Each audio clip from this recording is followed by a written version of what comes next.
విశాఖ జిల్లా పెందుర్తిలో చిన్నారుల కిడ్నాప్ కేసును పోలీసులు ఛేదించారు. కిడ్నాపర్ను అదుపులోకి తీసుకుని రిమాండ్కు తరలించారు. ఒడిశాలోని గంజాం జిల్లా కాళీకట్ ప్రాంతానికి చెందిన మినతి ప్రధాన్ పెందుర్తి నియోజకవర్గం నర్వాలో కూలి పనులు చేసుకుంటూ జీవనం సాగిస్తోంది. కిడ్నాపర్ వాసుదేవ జెల్లి కూడా కూలి పనులు చేసుకుంటూ నర్వాలోనే ఉంటున్నారు. మినతి ప్రధాన్ సోదరితో పరిచయం పెంచుకున్న వాసుదేవ ఆమెను ఇచ్చి వివాహం చేయాలని కోరాడు. అయితే మినతి ప్రధాన్ అంగీకరించకపోవడంతో ఈ నెల 18న ఆమె పిల్లలను కిడ్నాప్ చేశాడు. ఈ ఘటనపై కేసు నమోదు చేసుకున్న పోలీసులు వాసుదేవ్ను అరెస్ట్ చేశారు.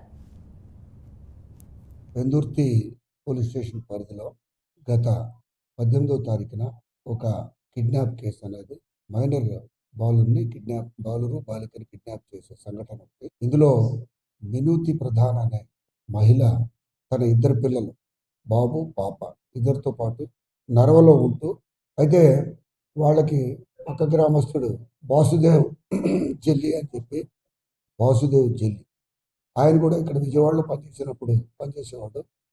ఈ మధ్యన ఈవిడ ఇక్కడికి వచ్చేసిన తర్వాత ఆయన గత నెల 16వ తారీఖున ఇక్కడికి వచ్చి పనికి వెళ్ళిపోయి తిరిగి వచ్చేసరికి పిల్లలు కనపడలేదు.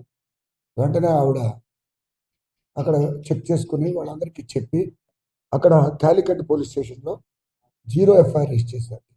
పరిధి పెందుర్తి పోలీస్ స్టేషన్ ఉన్నందువల్ల ఇక్కడికి వచ్చారు.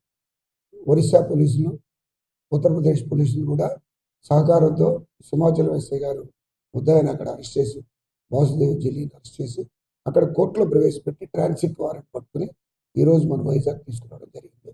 2 రాష్ట్రాల అధికారులతో, మా లెవెల్లో అయితే అది సాధ్యం కాదు, 2 రాష్ట్రాల అధికారులతో సమన్వయపరిచి వెంటనే అతన్ని పట్టుకోవడంలో వారు